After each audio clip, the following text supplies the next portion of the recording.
and welcome to the Press Box. My name is Melissa Ponzio, and for the next 30 minutes, I'll be your host. With me, as always, Ty and Jay. How you guys doing? Pretty good. Hey. Good, good. I hope everyone's watching, even though it's still raining outside. And we're going to kick things off with the SEC tournament, and let's talk about Georgia and Arkansas. This was a really tough game. Georgia played these guys tough today, and this was really a good game. It was somewhat of a sloppy game, but that's because you have two really tough, aggressive teams here, Jay. But what this means is that Arkansas won. They're going to move on, probably play Kentucky, who's going to play Tennessee tonight. And this means that Georgia is going to get an NIT. And really, I don't know how you feel about this, but this may be a blessing for Georgia because it's going to give Hugh Durham a chance to get those freshmen out there, a little more exposure against competition that's a little less, and maybe win a few games and get their confidence going. Oh, yeah, I think they'll play more games this way.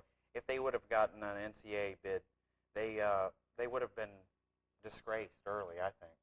I know it's your alma mater, but that was my upset special. I thought if anybody was going to upset anybody in the SEC tournament, it was going to be Georgia beating Arkansas. The rest of the games will probably stay right on course. Okay, well, if anyone wants to call in with any questions or comments, we are live, and the number here is 873-6713. Do you guys see any other upsets in the SEC? Well, the biggest upset, unfortunately for you, Melissa, was your Florida team with Right. Ole Miss last night. Ole Miss may cost the conference $500,000. They beat Alabama earlier in the season. That knocked them out for sure.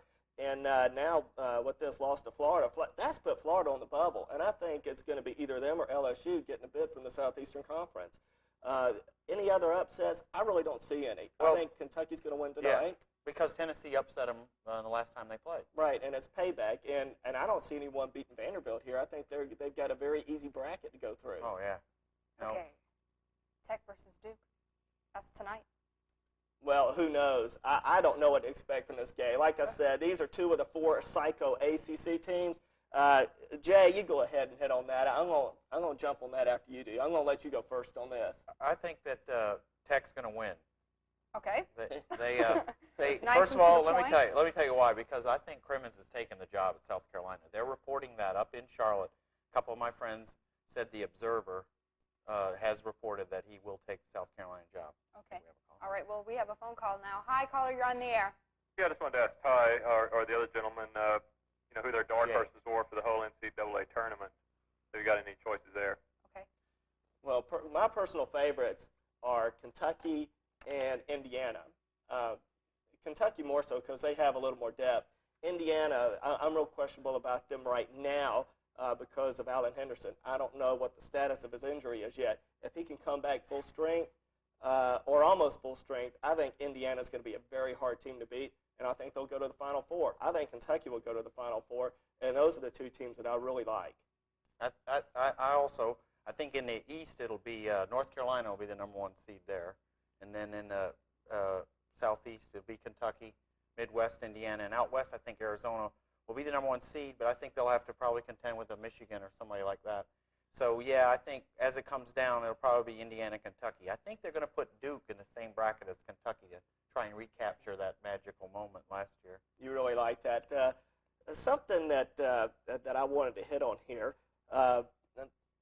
is an upset here. Usually there's always some type of dark horse coming through and knocking off a big one. And this year I've just been thinking if Louisville gets in that East tournament with North Carolina, I don't think North Carolina's going to come out of there alive. I think that if there's anywhere that there might be an upset here, if I were Dean Smith, I would be very concerned if Louisville were in that same bracket with him. I don't know if they're going to put them east or move them out west. I have no idea what's going to happen. Right now, personally, I put them as a number 5 in the East. What do you think? Yeah, I think North Carolina will take them, though. Louisville's a good team. You're right. That is if they match people. up here. Yeah, but we don't know where Louisville's going to be slotted. So, but you can pretty much bank on North Carolina getting the. They'll probably win the ACC tournament and get the number 1 seed in the East. Right, I agree with that. I think they will get the number 1 seed in the East, but oh boy, I've just been looking at that Louisville team. I think that's a team that's going to cause trouble for a biggie. Okay. Well, let's go back to the gossip about Crimmins. Why would you think that he would leave? Okay, I have some friends in Charlotte, and that's where the ACC tournament's being played. And at his press conference, he refused to deny the fact that he was leaving. He said this wasn't the time or the place to discuss that. Now, a coach that was staying with this team would say, this is important. We need to win this ACC tournament to get into the NCAA, and he's just not doing any of that. Right. In other words, you're saying he would deny it. Yeah, he's not. He's just sort of putting it off till after the tournament, and then he's going to announce it. I really find that surprising. You heard it here first. I really find that surprising because I really think that's a good program at Tech. I think he's going down a little bit of a step to South Carolina. Okay, you think he'll definitely leave? I'm not going to say he'll definitely leave. I think if he does, I think it's a little bit of a step down. Okay, all right. Well, we have another phone call. Hi, caller, you're on the air. Okay, never mind. Oh, well. You want to move on to the Braves? Sure. Let's go ahead and hit on the Braves here. Okay. Let's start. What about the slow start? Well, Jay, I don't know about you. Does it surprise you that they've gotten off to a slow start here? Not at all. I think that teams that, like they've been in back-to-back World Series, these spring games, how can they mean anything? You know, as the spring gets going, they'll say, hey, I need to work on my curveball, or I need to work on my hitting the curveball or whatever, and they'll get rolling.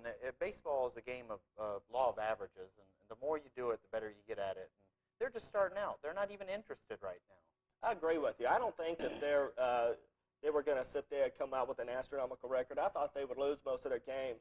And the reason being, what is the strength of the Braves? Pitching. Starting pitching. Well, what do you cut back on most in your spring training games?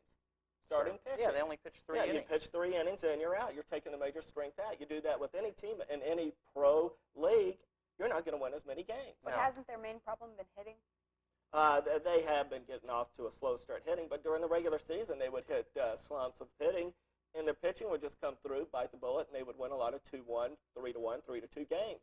And when your pitchers are taken out early, that's going to happen. Sure. Another reason for the slow start is there's no competition for roles on the team. I think you got to think that they're going into this knowing who's going to make the team, what their role is going to be. I mean, sure, Sid Bream got another knee operation. Was this his 107th knee operation or something? Maybe like 108. Yeah. And so, you know, there might be a backup position where a guy can play for a few weeks, but they're not competing for their starting lineup. Those slots have been set a long time ago. What about the competition for the closer? Yeah, well, now there is. I think that Steve Bedrosian may not have it anymore. We'll see. And Jay Howell, I don't know. Our director said that we're becoming a team of has-beens, but we'll have to see. Right. If there's an Achilles heel of this Braves club, it's definitely the bullpen. It showed last year. It showed definitely in the World Series where they had to go out and dig up Jeff Reardon from the grave over there in Boston, and he came in here and pitched just well enough to pretend like he was throwing batting practice to the Blue Jays in the World Series. They knew him well. This year, they were looking at Wallers, hoping he would do it. Still, he might be able to come through. Right now, if there's a closer, I think it's Mike Stanton. I think Stanton really showed he was a money man in the playoffs and in the World Series. He should get the job. Okay, well, we have a phone call. Hi, caller, you're on the air. Hello. Hello. I have a question on boxing. Okay. Now that the Hollyfield-Bowe fight is scheduled, who do you think is going to win? All right. Riddick Bowe. I don't think without a doubt. Last time, I thought it would be really close, and in the first match, I picked Hollyfield. I thought he would get a decision. I really thought that Bowe was big, and all the weight would hurt him, and he just wouldn't be able to make it through the 12 rounds. And I thought that the champion always gets a few courtesy votes, enough to get the 7-round win. But in this situation, hey, Bowe's going to get the courtesy votes. He showed me a lot when he went those 12 rounds. And I disagree. I think Bowe would be the one to go. I think Holyfield's going to win, and I'll tell you why. Because in the first fight, Holyfield felt like he was unproven as a heavyweight, and he went in there and tried to slug it out with a heavier, stronger guy. If he boxes strategically rather than try to slug it out, he'll beat Bowe. Well, Jay, he knew he had to do that last time. He didn't. And yes, he did. And he got into a slugfest with this guy. No, he knew he had to, but he didn't do it. I'm saying he will do it this time. Okay, we have another phone call. Hi, caller, you're on the air. Hello? Hello. I get a question about the Braves. Okay. I would like to know who they traded. They traded a catcher and a pitcher from the minor leagues that would have been their closer. He would have been really good. You know, they said he was really good, but I want to know why he traded him. Okay. And who was it? All righty. Do you know who he's talking about? No, I don't know who he's talking about. Do you know any of the players involved? It was for Jeff Reardon. Jeff Reardon. Okay. Oh, that was for immediate help. They traded away minor league prospects. You talking about the Right. Reardon trade? I think Right, so. last year. Last year, yeah. Right, where they traded to get Jeff Reardon. Well, you know, Ty already brought up the fact that Reardon got pummeled in the World Series, but part of that was, you know, sure, Reardon was on his way down, but I think if they would have picked up a retread National League closer, it would have helped them in the World Series. The fact that the Blue Jays had seen Reardon over and over and over again throughout the years really helped them. Right, I agree with that. Although Reardon, I think, was helpful in closing some of the games against some of the National League teams, but Yeah. I never would have put him in there against an American League club. I mean, when you have over a 4 ERA as a relief pitcher, I mean, when you're out there relieving, when you give up runs, you're usually giving up other guys' runs, previous pitchers' runs. I mean, if you're a reliever and have a 4 ERA, you are really in trouble. Okay. Let's move on and talk about the rumors of the expansion in interleague play. You know, I have a pretty strong opinion about this, Jay. Let's hear it. I really don't like the idea of interleague Don't hold play. back, Ty. I don't like it at all. I think that does take away from the World Series, and the World Series is one of the greatest sporting events we have. The idea of 3 divisions, if they do expand and get 3 divisions, yes, I do like that. I like 3 champions and 1 wild card like they used to do in football. I don't want any more than that. But you can't tell the owners that. Bud Selig and all these guys, Bud Selig from your Milwaukee team, you can't tell them these guys these things because they're out for one thing. They're thinking of the bottom line. They're thinking of cash. And the more playoff games you get, the better TV contract you're going to get. And that's what they're looking at. But I'd like to see 3 champions and a wild card. I don't know. What do you think about that? Okay, wait, Jay, before you answer that, let me take this call. Hi, Sure. caller, you're on the air. Oh, no, Well- I'm sorry, Jay. Go ahead. No, I agree with Ty. I don't think there should be interleague play. Expansion is inevitable. So the more you expand, it'll be like before they went to the 2 divisions. Mm-hmm. You know, when they just had 2 leagues, they had, 8, 9 teams that started getting too big. So as they expand, they'll have to create a 3rd division. Then you can't have 3 teams in the playoffs. So you're going to go to a wild card. I guess that's logical. But as far as interleague play, no. I'm with you on that. I think that detracts from say, the Super Bowl when the team has played previously. I think that happened, was it this year or last year? Last year they'd played before the Super Bowl. Right. What about the designated hitter? Well, this is really a major significance here. And if there's ever going to be a rule change here, I would say that if you had interleague play, the designated hitter would be going out. Jay, what's your preference on that? You obviously then, you like seeing the pitcher bat. Yeah, there's a lot more strategy. You know, you can get farther into your staff. You need your 8th and 9th pitchers need to be effective. In the American League, if you look at their 8th and 9th pitchers, I think I could get a hit off of them. I know you could, Ty. No, I don't know about that. I have trouble batting 400 in softball or even 300. Okay, well, we have a phone call. Hi, caller, you're on the air. Hello? Yes? Yes. Yes? Do you think five-time Dione gonna make it through the season this year? Do you mean play all of baseball? Yeah. Well, John Sherholtz is hoping so. He's still trying to get a deal with Eugene Parker, Dion's agent, to be able to get him the full-time, wants to get prime-time full-time for the Braves. And there's a few little things out there lingering in a contract, the difference of $1 million plus the rule about how soon Dion might become an unrestricted free agent. And that's the little hang-up there. Well, I don't think Dion will sign a contract that stipulates that he can't play another sport.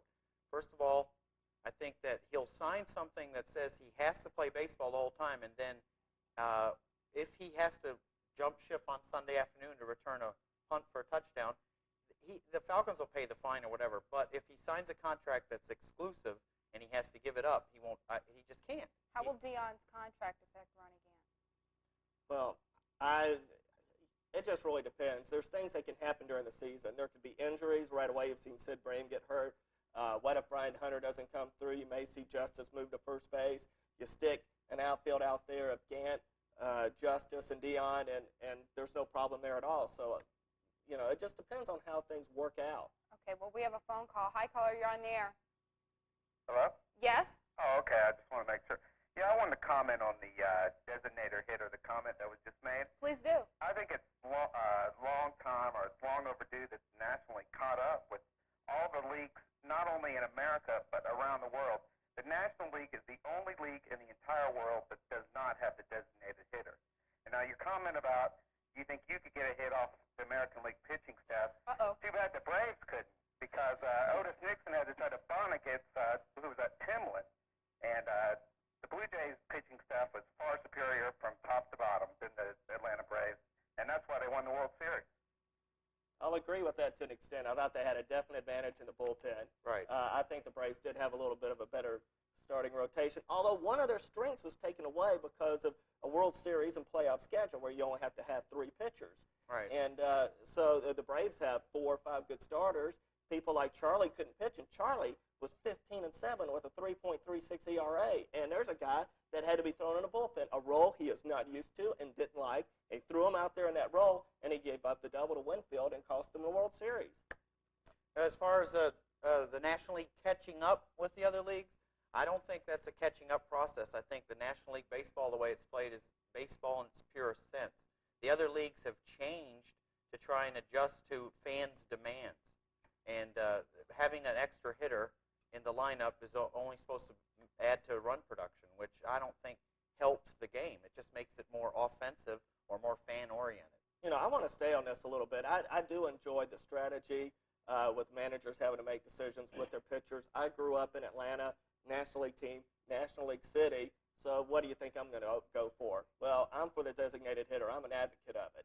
I like to see home runs, and I think there's a lot of strategy that you could have with the designated hitter. I think, for example, if a team like Detroit last year got a player like Lonnie Smith on that team, someone who gets a lot of walks, has a high on-base percentage, can hit some home runs once in a while, he would have been a really offensive plus in that lineup. I mean, with Detroit, they had Tony Phillips, who led the American League in runs scored. This was a punch-and-judy 260 hitter with no speed, but the reason he was leading the American League in runs scored was because of Fielder, Tettleton, Deere, and all those sluggers behind him hitting home runs. Okay, well, we have a phone call. Hi, caller, you're on the air. Yes. Hello. Who do you think will be the most power hitter of the Braves? Power hitter for the Braves. I think it's power hitter for Jay. You hit on that first. I don't think about it for a second. I guess it'll be Gant and Justice. I think Gant, now that he's done with that 30-30 thing, he was obsessed with that last year. He was trying to hit the ball to the park. If he relaxes, like he did 2 years ago, he will hit 30 home runs. But if he presses and tries to hit the ball to the park, he'll struggle again. And I think that the batting coaches have finally convinced him of that. And it'll be between him and Justice. This has to be. The other hitters just don't have the muscle. I agree. I think if David Justice stays healthy, he'll hit 30 home runs. You know, one thing I'd like to do is get back to his designated hitter rule. Let's think of a compromise. I heard one day on a talk show, I don't know if it was Larry King or whatever, of an idea that I thought was just a super idea.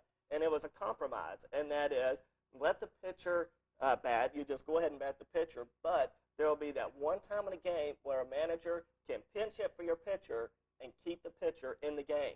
That's a great idea. No, that's yeah, it no is. good. I hate that strategy of walking the number 8 hitter to load the bases or whatever to get to the pitcher with 2 outs. I hate that rule. I hate that strategy more than anything. Bringing a hitter in one time is going to make it like the softball re-entry program.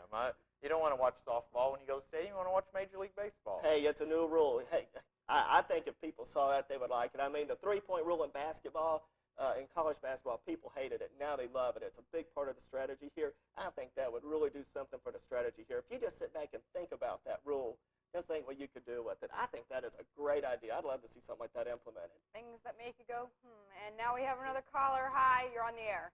Hello? Yes? How you doing? Fine, how are you? All right. Well, I got a question for you. Do you Okay. think that the Atlanta Knights are going to become a professional hockey team? They already are. They are a professional hockey team. You mean an NHL team? Yeah, NHL, the hockey league is what I'm talking about. Okay, thanks for your call. Guys, let's move on to No. hockey. No, I don't. Well, first of all, what you're going to need to get in the NHL is $50 million, and until someone's willing to lay a cool 50 bill down, you're not going to become an NHL team. Hey, let's call up Ted. But this is a minor league club, and that's all they're going to be. And I really don't foresee Atlanta getting an NHL club in the near future. I really don't. One thing working against them now is the North Stars moving to Dallas. The fact that the South didn't have the whatever you call it, Dixie, whatever, didn't have a team. Now with the North Stars moving, that puts another team in the South, whereas the Florida team, that's still kind of a transplant thing, don't you think? Right. But yeah, the Knights will always be a minor league team if the Atlanta would get an NHL franchise, it would be a different franchise, and the Knights would move on to another city. I agree.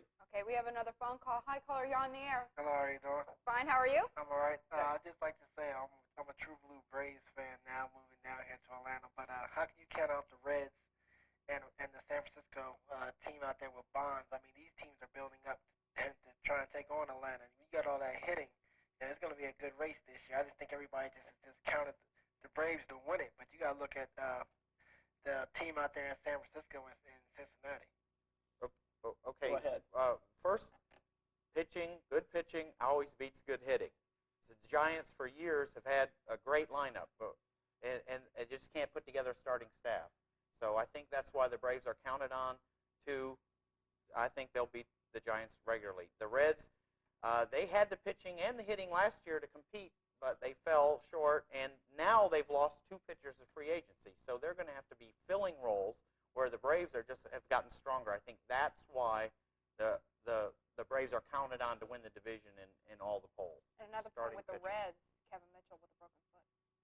Yeah. Right. Well, he wasn't going to play a whole season Right. anyway. He has the Bob Horner syndrome. Right, there's that issue. And also, when talking about injuries, Cincinnati's going to have to keep their pitching staff injury-free, and they haven't been too successful in doing that.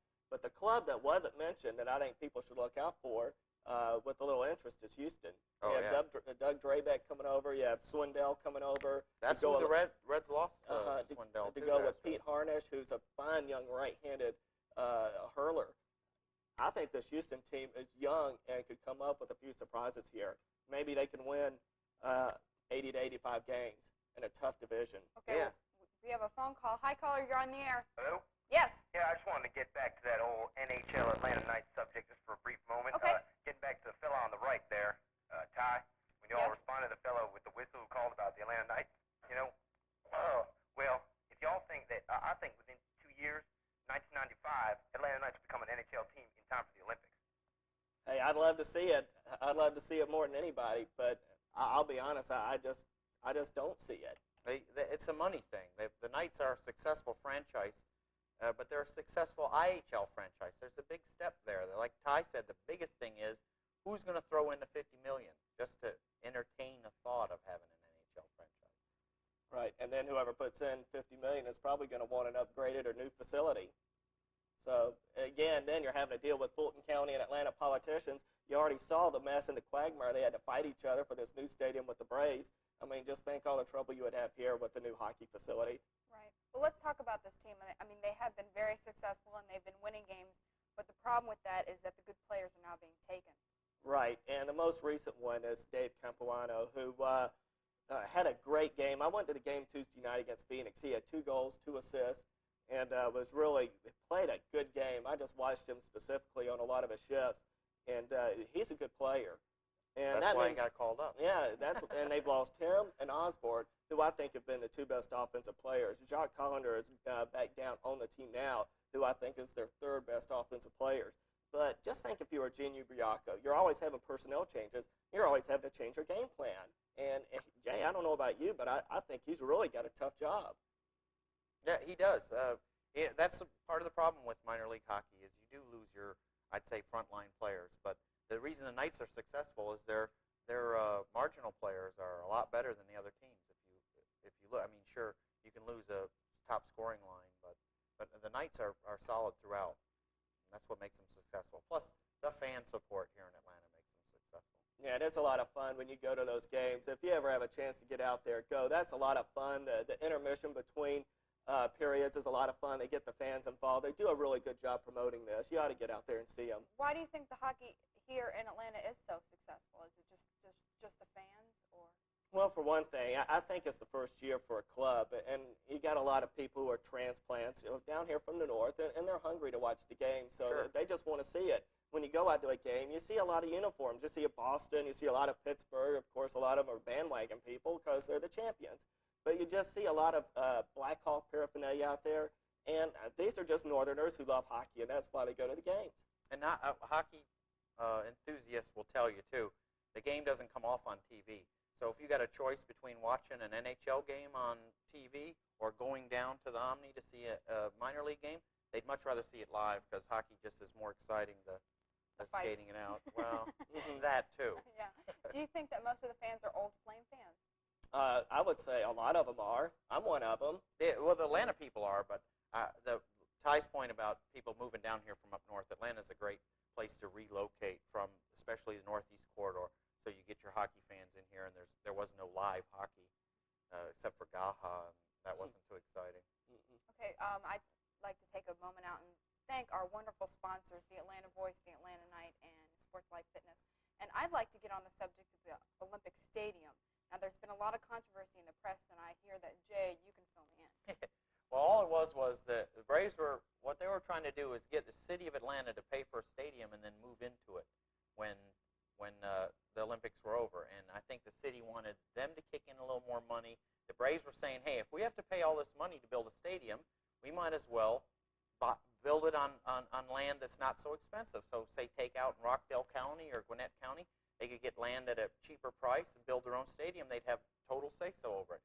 But the city wanted them to stay in, so they made some compromises, and the Braves kicked in more money. And the only thing I didn't like is one of the compromises the Braves made was they reduced the number of parking spaces. And if anybody's ever been to any of our sports facilities, the Omni, the Dome, or the stadium, they know that there's just not enough parking.